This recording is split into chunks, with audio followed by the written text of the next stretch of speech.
मतलब दोनों पेपरों को हल करने के बाद मतलब मैं क्षमा चाहूंगा, आज गाली देने का मन हो रहा था यूपीएससी को खुले तौर पर।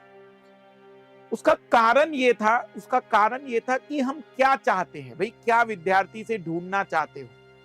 देखो, जीएस का पेपर कठिन है तो मैं कहूंगा कट ऑफ बहुत कम चला जाएगा, तो चलो उसको हम न्यायिक संगत कह देंगे कि कट ऑफ कम गया, सभी का कट ऑफ कम चला जाएगा।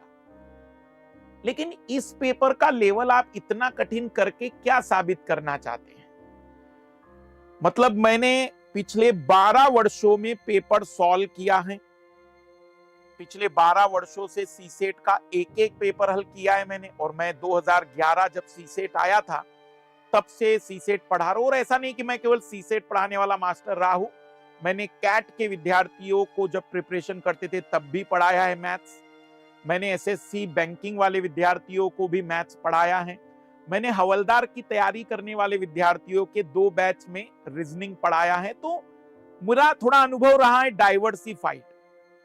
यकीन मानिए, मतलब 3 घंटे लगे मुझे, 3 घंटे। मतलब मैंने बहुत, ये चिंता का विषय मुझे नहीं लगा कि मुझे 3 घंटे लगे। मुझे दुख इस बात का हुआ कि वो विद्यार्थी जो कक्षा एग्जाम हॉल में बैठा था 2 घंटे, उसके साथ क्या बीती होगी। वो बेचारा तो अपने आप को दोष दे रहा होगा कि मेरा ही नहीं हो पा रहा है, दुनिया कर पा रही होगी। मतलब दोनों पेपर, और एक मास्टर मतलब एक मैं भी देख रहा था व्हाट्सएप, तो स्टेटस एक मास्टर ने डाला था, उसमें लिखा था मैंने कहा था कि राष्ट्रपति का प्रश्न आएगा। अरे गंदे मास्टर, राष्ट्रपति का प्रश्न आएगा उस बच्चे से पूछो, उसे भी पता है कि निर्वाचित और कौन से भाग लेंगे। लेकिन कभी पढ़ा था आपने, मैंने या किसी मास्टर ने, कि अरुणाचल प्रदेश के एमएलए का वोट क्या होता है और पुदुचेरी के एमएलए का वोट क्या होता है, मध्य प्रदेश के एमएलए का वोट क्या होता है, और जो उसके साथ तुलना किए हुए केरल के एमएलए का वोट क्या होता है। मतलब शर्म आनी चाहिए, शर्म आनी चाहिए पेपर बनाने वाले को भी। मतलब क्या जानना चाहता है। मैं केवल इतनी रिक्वेस्ट करूंगा कि सच में अगर इतनी बड़ी संस्था है ना, तो कोई एक व्यक्ति खड़ा करे और सॉल्व करके दिखा दे, मात्र 2 घंटे में पेपर 1 को सॉल्व करके दिखा दे, 50 क्वेश्चन सॉल्व करके दिखा दे 2 घंटे में, उनके अपने एक्सपर्ट से भी मान लूंगा मैं। और सी सेट में भी मैं कहूंगा कि जिनको भी लगता है कि नहीं सी सेट में बहुत 30 मार्क आए, 40% क्वेश्चनों को कई सारे इंस्टीट्यूट के आंसर की वालों ने केवल उत्तर बता दिए कि हाँ ये उत्तर है। भाई कैसे आया, क्यों आया, कुछ तो बताओ। वहां भी कोई जवाब नहीं है। बहुत रेयरली, मतलब मैं कहूंगा गिने चुने 1 या 2 शिक्षक ऐसे होंगे जिन्होंने शायद सीसेट में थोड़ा बहुत देखने की कोशिश की है।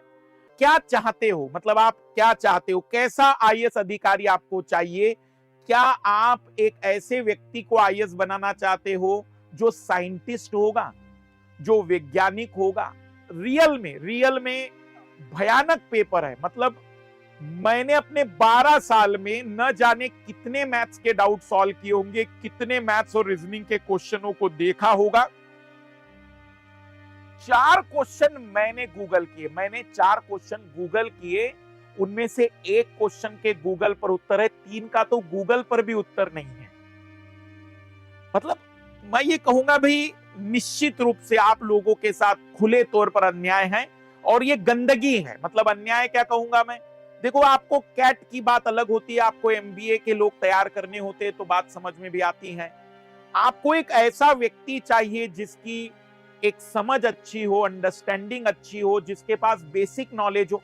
एक तरफ आप कहते हैं 10वीं का मैथ्स, कौन सी 10वीं कक्षा मुझे दिखा दो पूरे वर्ल्ड की, मतलब भारत की छोड़ दीजिए, पूरे वर्ल्ड की 10वीं की कक्षा दिखा दो मुझे, जहां पर इस लेवल का मैथ्स आता हो। अरे जिन्होंने पेपर बनाया, मैं उनसे जानना चाहता हूं कि तुम्हारी औकात थी 10वीं में इस सवालों को हल करने की, जो अभी क्वेश्चन बनाने की हवाबाजी कर रहे हो। मतलब खुद के 10वीं में 50 नंबर ना आए हो, लेकिन हवाबाजी देख लो इनकी।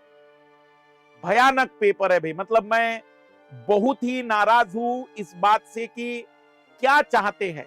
पेपर 1 बिल्कुल मतलब मैं कहूंगा बहुत ही रद्दी। भले एक एक मास्टर आकर कहेगा कि हाँ मेरा ज्योग्राफी था तो 10 में से ये 8 सवाल हल कर लेगा। भाई उसे ज्योग्राफी थोड़ी हल करना है, बच्चे को पूरे 100 सवाल देखने थे। कुछ जगह पर एंशियंट हिस्ट्री वाले कहेंगे, कुछ जगह करंट वाले कहेंगे देखा। मैं कहूंगा भाई देखने जैसी कोई बात ही नहीं थी। मतलब बहुत मतलब मैं आप लोगों के साथ मतलब क्या कहूं मैं कि दयनीय स्थिति में हूं। और ऐसा नहीं है कि पेपर 1 और पेपर 2 मैंने सॉल्व नहीं किए, क्योंकि मैंने तो पूरा सॉल्व किया है। और इसीलिए मैं कह रहा हूं ना, क्योंकि बाकी शिक्षक एक एक सेगमेंट लेकर आ रहे हैं। एक शिक्षक आता है वो कहता है ठीक है मैं ज्योग्राफी पढ़ा देता हूं, बता देता हूं, इकोनॉमिक्स बता देता हूं, ये तो इजी था, ये तो हो जाना चाहिए था। अरे भाई उसको केवल एक विषय थोड़ी था, और आप एक विषय पढ़ा रहे थे। एक विषय आप दिन रात पढ़ाते हो तब आपको लग रहा है कि वो 8 में से 6 क्वेश्चन इजी थे। उससे तो पूछो, वो 10 विषय पढ़ रहा था ना, तब उससे पूछो कि उसे कितना याद रहा था उसमें से।